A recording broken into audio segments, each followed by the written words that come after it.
Okay, so a good tip is to load your brush pretty well. You can use a palette. You don't have to dip straight in the can like I am. Like, I haven't painted anything else with this brush yet, so I'm good with dipping it in the can. If I had painted something, I wouldn't dip it in the can. But a good tip is like if you do the vinyl tablecloths for family dinners or anything like that to protect your table service, save them, wipe them off, use them to paint on. They're good. And because chalk paint is comes off with water, you can clean it off of the tablecloth and you can make it a good, for the lack of a better word, drop cloth to use for a very long time. It's also good for let your kids use to paint on if you have little artistic kids. So this paint, you can see it covers so good.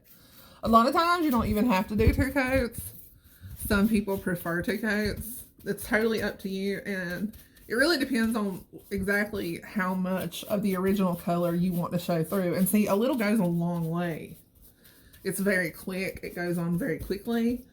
And see if while you're painting it, you can see how it doesn't go in every nook and cranny, and it'll leave a little bit of that natural color showing through if you want it to, which gives you,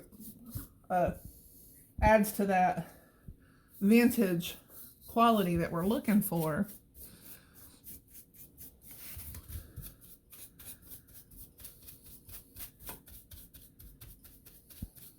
So everyone has their own tastes. Like I've said previously, probably.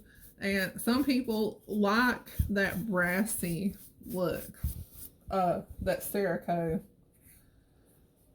put out. These are Cerakote sconces, by the way. They're made in the USA. I think it's Oregon. It's a company up there. Apparently a lot was produced in like the 70s. They made different ones. Some of them had like planters that went under them too. This one is the Hollywood. I think it's the Hollywood something. Hollywood Regency or something like that was the name of this pattern. And some of y'all may think I'm running it, painting it, and that's fine. You're entitled to your opinion. I prefer white.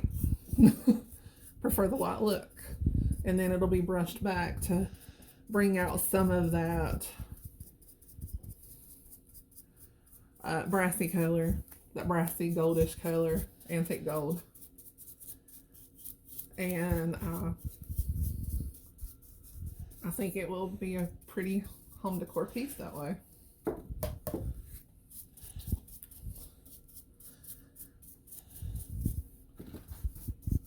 It'll bring it to a more modern interpretation of the piece. Sometimes we have to change decor, especially if we're selling. Trying to, make a living doing something like this. You have to bring things up to date to what is current.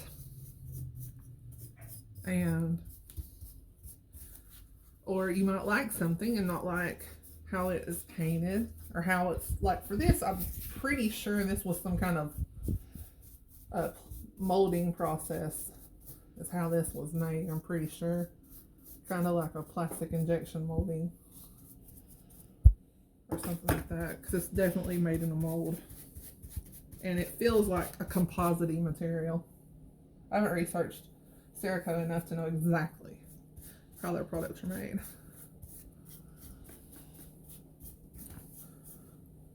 And I may have said the wrong state. I can't really remember, but it is made in the United States. And it really is not going to hurt that you're touching your piece while you're moving it around and painting it.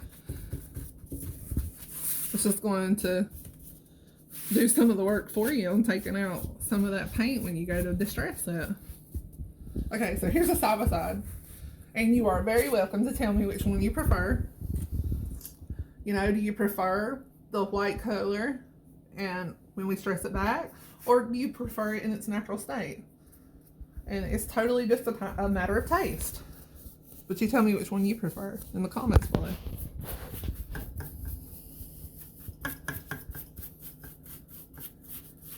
And I promised you that I'm going to go live and do that box.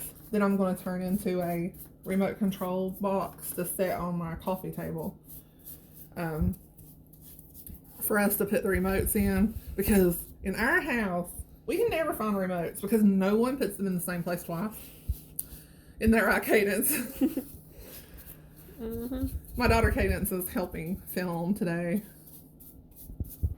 She likes to paint too. She paints. She likes a lot of cartoon characters, right, Cadence? Mm-hmm.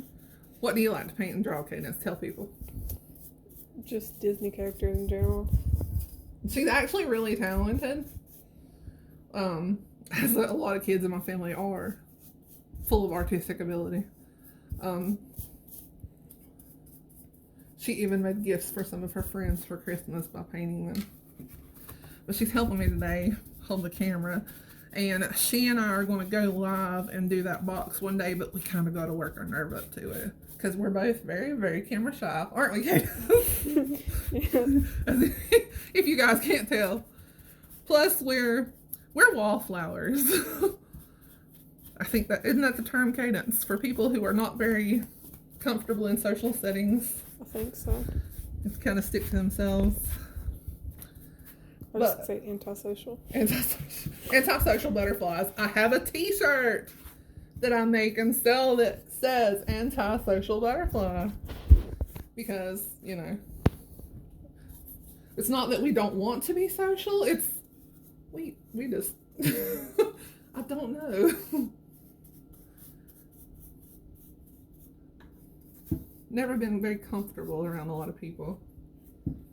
And I think Cadence got that from me. But on the other hand, her twin sister is, oh my God, the most social person on earth, probably. Isn't she, Cadence? Yeah. She has never met a stranger. Like, she will talk to you about anything. So I may have to get her to help me one day.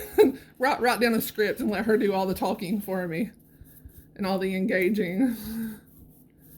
No, I'm going to get, I'm working on trying to get to that place where I'm comfortable showing my face and speaking and taking questions and answering and all that. You have to build a building a brick at a time. So that's what I'm doing with my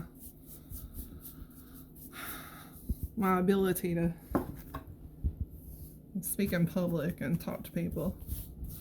At least I'm better than I used to be.